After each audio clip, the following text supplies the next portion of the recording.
So anyway, but I'm excited to introduce this group, and this group's been a bit in flux, and we have a great group, a familiar group for me in terms of knowing Diane and working with her on the PepsiCo side. But first I want to introduce Matt Tolman. So Matt is co-founder and chief executive of Merchant Mechanics, and for 15 years he has provided the vision for growth and strategies for achievement that drive the company forward.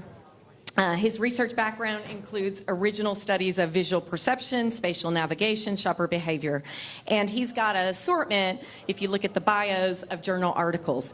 Now, Matt, if I were to ask you that question, what's one thing we don't know about you? One thing that you don't know about me is that I barrel age maple syrup. Being from Vermont, it's maple country, the heart of maple country, and who doesn't like bourbon? Who doesn't like maple syrup? Put the two together and something pretty special. Thank you. Sure. So there you go. Diane Mills has been working for PepsiCo, is how I know her. She worked across the Center of Excellence, comes out of category management, but also worked on a lot of key projects for PepsiCo across all the divisions. So she's very great at integrating both custom research with the category management and some of the customer data.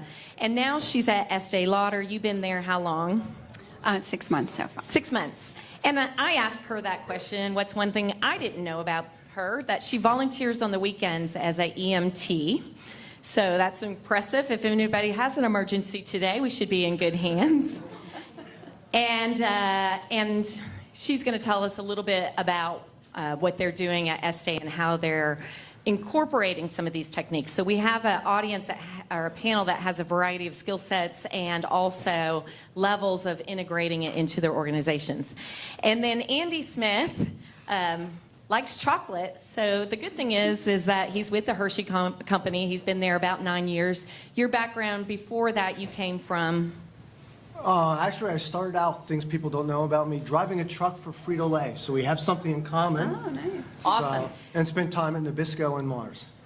Excellent. You know, the thing you learn about data when you drive a truck for Frito-Lay is you know what sells and what doesn't sell. And you evolve and adapt your selection per store based on that, right? So Yes, you do. You learned a lot of skills from that. So I'm going to turn And it smelled over. like potato chips. And you still like potato chips, and good thing we still like chocolate.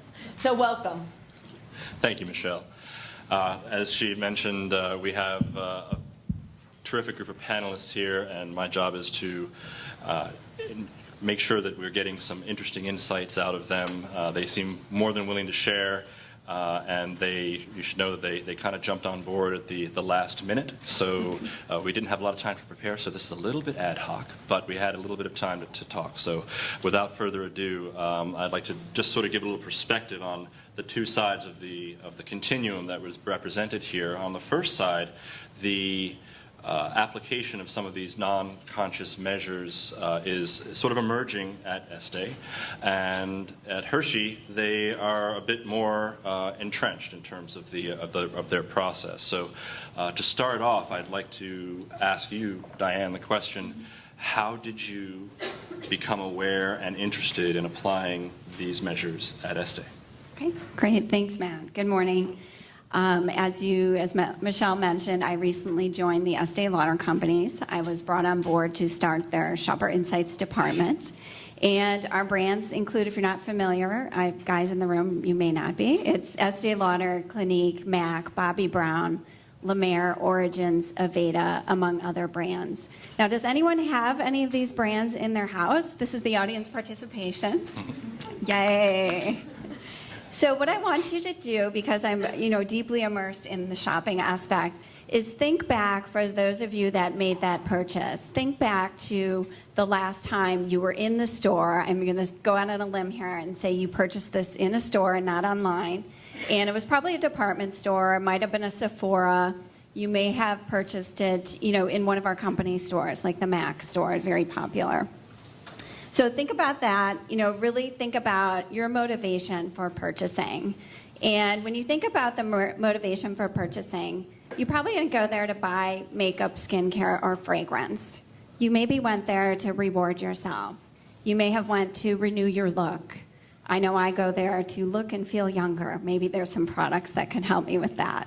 So it's a really emotional purchase. And coming from the history and background at PepsiCo, it's a whole new world. It's new shoppers. The shopper dynamics are really different.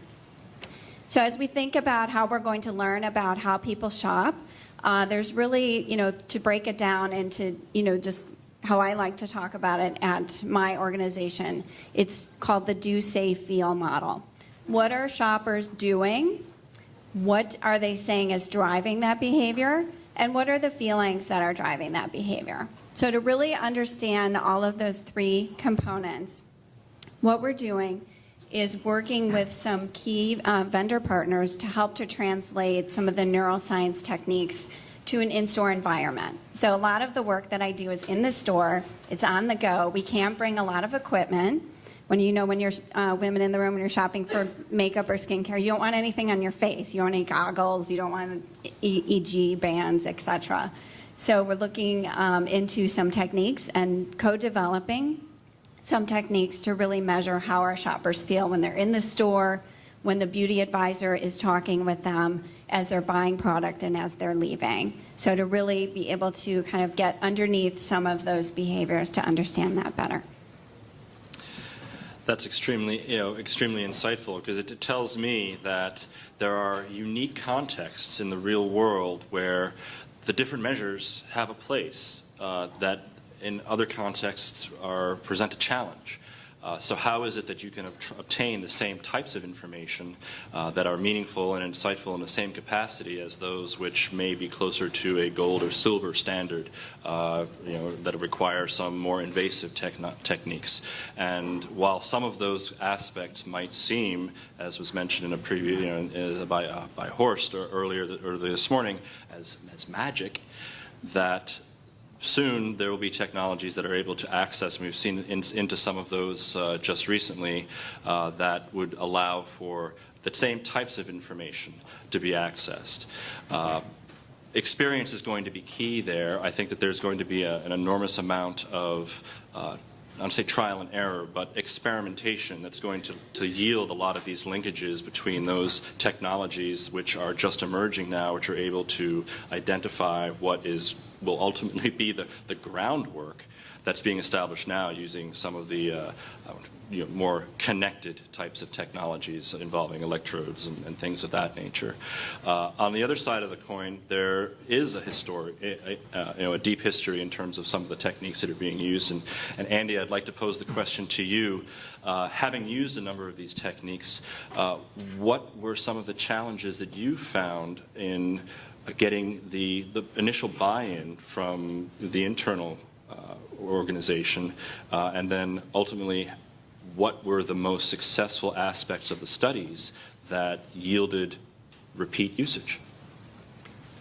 It's interesting. I think buy-in is tough because, in innovation, you always talk about good innovations like one step away from the norm or one deviation away from what people are already doing. And I think a lot of these techniques and the results are several steps away from what people, whether it's marketers or researchers, are used to seeing. So it's much tougher to get it adopted in an organization. One thing that's helped us is, and it's an interesting dynamic, if I talk to people in store, 60 to 70%, depending on what outlet I'm talking about, are going to say, I really didn't intend to buy candy. Yet I know whenever I do a survey or focus groups, any other traditional research methods, there's usually a very justifiable reason for why candy ended up in my shopping cart. So a huge disconnect between the behavior and what the kind of stated thought was when the candy was purchased. So these are the tools that we're now using because it's the only really way of getting at the truth of why you picked up that, bag of Reese's. And what have you found, and what are some of the tools that you've used to this point anyway, to learn some of those things? Gosh, we used a little bit of everything. Probably about 4 years ago, just at a total loss of what neuroscience was, we actually went down to Penn State University and used the fMRI machine at their medical center, put people in there and exposed them to various pictures of chocolate, smell of chocolate, and brand stimuli We've done everything from EEG, implicit association. We've actually trained most of our researchers on facial coding techniques to use those techniques in qualitative. If you read the media, all you hear about is America's obese and eating healthy, yet our king-size candy bars are up double digits from last year, have been the last couple years. And you talk to people in a focus group, and everyone eating healthier, removing bad foods from their diet. And so these techniques help us sit there and analyze the reactions to say, something's going on beyond what they're actually telling me right now. The context being extremely important in, again, the application of various techniques. Certainly there's a lot of research on the sensory side that can be done, say, in more clean environments, laboratory environments. Certainly if you're using fMRI, that lends itself to fairly contrived circumstances to measure. Obviously, there's a lot of credence to using those techniques for very specific types of questions. Diane, you had mentioned that a lot of your work comes in the in-store context, and Andy is talking about integration of various methods to arrive at learnings. What do you expect to, in terms of next steps, what's the next type of technique, assuming that the techniques you're using now are able to generate insights and then be converted into an ROI? Where do you see Estee going with this? Well, I see us really moving from a lot of the traditional qualitative techniques that we're using now to a behavioral and emotional model, where we're really observing, unobtrusive techniques for observing shoppers in the real environment, and then pairing that with interviews where we intercept and either use IRT. We are thinking about, facial coding right now, in-store facial coding, which is very different from what we've seen earlier, which is when you watch a commercial. That's all automated. So it's a different technique that we're looking at using, and we're looking at a couple other things as well. Now, do you feel that there is still a place for the qualitative, or is that going to be essentially moved out of the in-store context and perhaps into another area for learning? Putting it in the context, for instance, of the path to purchase, there's a lot of influence that can be understood or tapped before the consumer gets to the store. There's research and channel decisions, where they're going to buy, retailer choices, which starts to cloud the issue a little bit. Do you expect to apply more traditional methods on a continuing basis in conjunction with these more non-conscious measures, and if so, where do you see the concentration of these non-conscious measures ultimately being applied? So absolutely, one of the things that we're looking to do, being new in any organization, I know that Andy talked a lot about buy-in, and so these are really new for our organization as well. So the idea is to use them in conjunction with the traditional qualitative, and to really evolve our techniques through time. So it won't be, tomorrow all of the shopper research we do will be neuroscience focused, but we're going to use an integration of different techniques so that people can really get comfortable with these techniques and see success and see application and action as a result. No, absolutely. Andy, switching back to you, sort of the similar type of question, having the variety of experiences with these techniques probably across the path to purchase as well as in the outside and the clean room environments. Where do you see the balance of traditional and emerging technologies on the non-conscious side playing out? I think it all will depend on the business questions you have.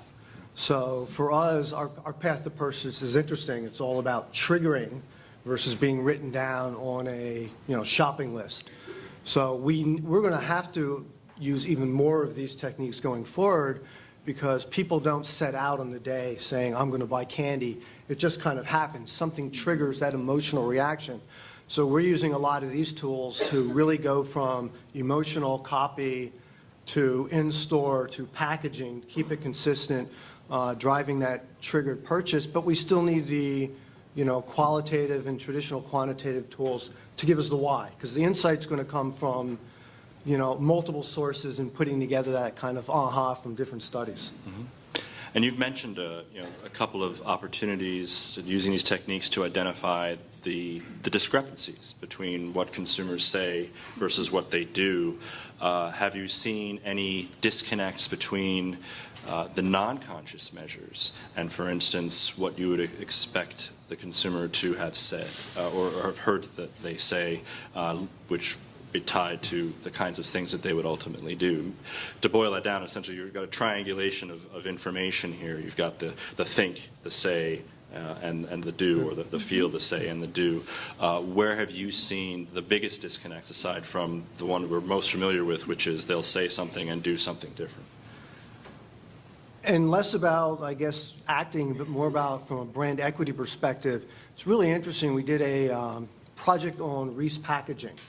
And we use a traditional battery of attributes, and your traditional, brand I trust, company I trust, attractive packaging were the strongest stated attributes. But when you looked at the implicit measures, the two that were heads and tails above everything else was delicious and craving. And to me, that's what the brand is about. That tells me making the brand front and center is more important than that, sexy product shot on the package. So two very different reads on the package, one driven by graphics, one driven by brand equity, based on two different measures.